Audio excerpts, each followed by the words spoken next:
چوری ہو جانے والا مال اللہ کی راہ میں صدقہ کر دیا جائے۔ منقول ہے کہ حضرت ابن عمر رضی اللہ تعالیٰ عنہ کی اونٹنی چوری ہو گئی۔ انہوں نے تلاش کی، تھک گئے اور آخر کار مسجد میں آئے۔ 2 رکعت نماز ادا کی تو ایک آدمی نے آ کر کہا کہ اے ابو عبد الرحمن، آپ رضی اللہ تعالیٰ عنہ کی اونٹنی فلاں جگہ پہ ہے۔ انہوں نے جوتے پہنے اور اٹھے، پھر اتار دیے اور کہا کہ استغفر اللہ۔ اس کا ترجمہ ہے کہ میں اللہ سے بخشش مانگتا ہوں، اور بیٹھ گئے۔ کسی نے کہا آپ جا کر اسے کیوں نہیں پکڑ لیتے؟ تو آپ نے فرمایا کہ میں نے اسے اللہ کی راہ میں صدقہ کر دیا ہے۔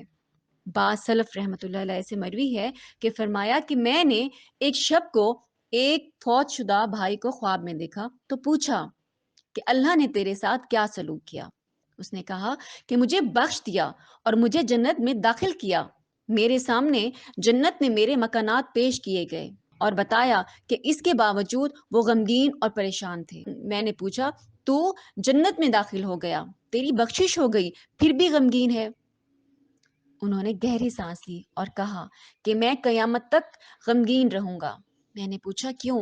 فرمایا جب میں نے جنت میں اپنے مکانات دیکھے تو میرے سامنے علیین کے بلند مقامات پیش کیے گئے۔ میں نے ان جیسے اعلیٰ مقامات کبھی نہیں دیکھے۔ مجھے خوشی ہوئی اور میں نے ان میں جانے کا ارادہ کیا۔ تو ان کے اوپر سے ایک آواز دینے والے نے آواز دی کہ ان سے ہٹا دو، یہ مقامات اس کے لیے نہیں ہیں، یہ ان کے لیے ہیں جو آزائے سبیل کرتا ہو۔ پوچھا گیا کہ آزائے سبیل کیا ہے؟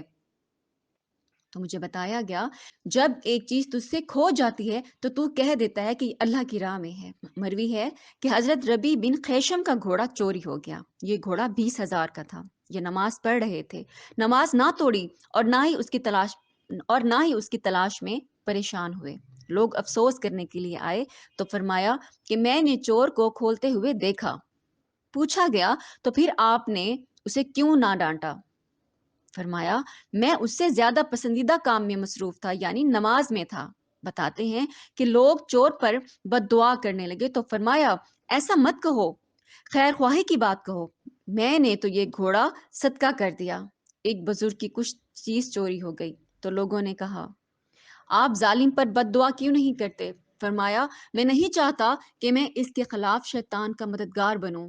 پوچھا گیا کہ اگر وہ چوری کردہ سامان آپ کو واپس کر دے تو کیا آپ اسے لے لیں گے؟ تو فرمایا میں اس کی طرف نظر بھی نہیں کروں گا، میں نے تو یہ چیز اس کے لیے حلال کر دی۔ ایک بزرگ رحمت اللہ علیہ سے کہا گیا کہ جس نے آپ پر ظلم کیا آپ اس پر بد دعا کریں۔ فرمایا مجھ پر کسی نے ظلم نہیں کیا۔ پھر فرمایا اس نے اپنی جان پر ظلم کیا، اب اس بیچارے کو اپنا ظلم کافی نہیں کہ میں اس کی برائی میں اضافہ کروں۔ ایک مسلمان کا مال چلا گیا، لوگ آ کر افسوس کرنے لگے۔ کہا تم دنیا کھو جانے پر کیوں افسوس کرتے ہو؟ خدا کی قسم ساری دنیا کھو جانے پر مجھے کچھ بھی غم نہیں ہوتا، اب اس میں سے ذرا سی کھو گئی تو کیوں غم ہوتا؟ پوچھا گیا کیوں؟ اس پر شکر میں مصروفیت نے اس کے غم سے غافل کر دیا۔ سلف رحمت اللہ علیہ کا طریقہ تھا کہ جب کوئی چور ڈاکو وغیرہ ان پر ظلم کرتا تو فرماتے ہم پر یہ اللہ کا انعام ہے کہ ہمیں ظالم نہیں بنایا اور ہمیں مظلوم بنا کر ہمیں اس ظلم کے باعث چھن جانے پر اعلیٰ درجہ دیا۔ بعض سلف رحمت اللہ علیہ تو ظالم کو برے الفاظ میں یاد کرنے یا اسے بد دعا کرنے سے بھی ڈرتے کہ کہیں ان سے ظلم نہ تجاوز ہو جائے۔ ایک روایت ہے کہ جس نے ظالم پر بد دعا کی اس نے انتقام لے لیا۔ بعض لوگ اگر سلف رحمت اللہ علیہ کے سامنے حجاج کو گالی دیتے تو فرماتے کہ اس کو گالی دینے میں غرق نہ ہو جاؤ، اس لیے کہ جو آدمی حجاج کی عزت سے کھیلے گا خدا اس کے لیے انصاف کرے گا، جیسے کہ اس نے جس کا مال لیا اس سے انصاف کر کے واپس لے لیا۔ حدیث میں ہے بندہ ظالموں پر ظلم کرتا ہے، وہ ظالم کو گالی دیتا اور برا کہتا رہتا ہے، آخرکار اس کے ظلم کی مقدار پر جا پہنچتا ہے، پھر جس قدر بڑھتا ہے ظالم کا اس پر مطالبہ ہو جاتا ہے اور مظلوم سے اس کو بدلہ لے کر دیا جائے گا۔ ایک عالم نے ایک آدمی سے پوچھا جس نے ڈاکہ پڑنے اور مال لٹ جانے کی شکایت کی، فرمایا اگر تجھے تیرے مال کے غم سے زیادہ یہ غم نہیں کہ کوئی مسلمان ایسا ہو جس کے لیے یہ مال حلال ہو تو پھر تو مسلمانوں کو کیا نصیحت کرے گا؟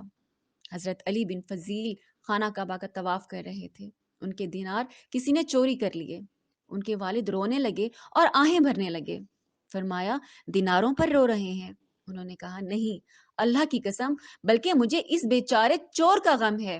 پرستش ہوگی اور اس کے لیے کوئی دلیل آزادی نہ ہوگی۔ اس مفہوم میں ایک بزرگ نے کہا کہ جس نے آپ پر ظلم کیا اس پر آپ بد دعا کریں۔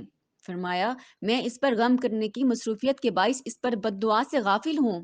اگر متوکل کو چرایا ہوا مال واپس کر دیا گیا تو افضل بات یہ ہے کہ اس کا مالک نہ بنے، بشرطیکہ اس نے اسے اللہ کی راہ میں صدقہ کر دیا ہو تاکہ امضائے سبیل ہو جائے، یعنی اسے چھوڑ دے۔ ایک شیخ بتاتے ہیں کہ مکہ میں ایک عابد بزرگ رحمۃ اللہ علیہ پر کسی حاجی نے تہمت رکھی کہ انہوں نے اس کی ہمیانی یعنی دناتیر کی پیٹی چرا لی، اس لیے کہ اس کے برابر میں کھڑے تھے۔ انہوں نے پوچھا اس میں کتنا مال تھا؟ اس نے بتا دیا۔ وہ گھر گئے اور اس قدر مال لے کر اسے دے دیا۔ اس کے بعد اس حاجی کے ساتھیوں نے بتایا کہ انہوں نے اس کے ساتھ مذاق کیا، اس کی ہمیانی اٹھا لی اور وہ سو رہا تھا۔ آخر وہ حاجی اور اس کے ساتھی آئے اور ان کا مال انہیں واپس کر دیا، مگر انہوں نے فرمایا کہ جو مال نکال دیتا ہوں اس کو واپس لینے کا عادی نہیں ہوں، یہ تمہارا ہے۔ یہ لوگ کہنے لگے کہ ہمیں اس کی ضرورت نہیں۔ انہوں نے فرمایا کہ اسے لے لو، مگر انہوں نے انکار کیا۔ آخر کار انہوں نے اپنے بیٹوں کو بلایا، ان کے 2 لڑکے تھے، اور ان کے مال کی تھیلیاں بنا کر انہیں دیں اور ایک قوم کی طرف بھیجا اور سارا مال تقسیم کر دیا۔ اس کی وجہ یہ تھی کہ انہوں نے اسے اللہ کی راہ میں دینے کی نیت کر لی تھی، جیسے کہ تم کسی فقیر کو روٹی یا پیسہ دینے کی نیت کر لو۔ اب مناسب بات یہی ہے کہ اس میں رجوع نہ کیا جائے۔ اگر یہ سائل نہ لے تو اسے الگ کر دے اور دوسرے سائل کے لیے رکھ دے۔ اہل ایمان کا یہی اخلاق ہونا چاہیے، مگر افسوس آج ہم دیکھ رہے ہیں کہ یہ اخلاق اور طریق ناپید ہوتے جا رہے ہیں۔ اعمال خیر کے یہ مبارک انداز معدوم ہو چکے ہیں۔ جس نے ان پر عمل کیا اس نے انہیں پھر سے زندہ کیا، اور پہلے ادوار میں اولیاء اللہ کا یہی طریقہ کار تھا۔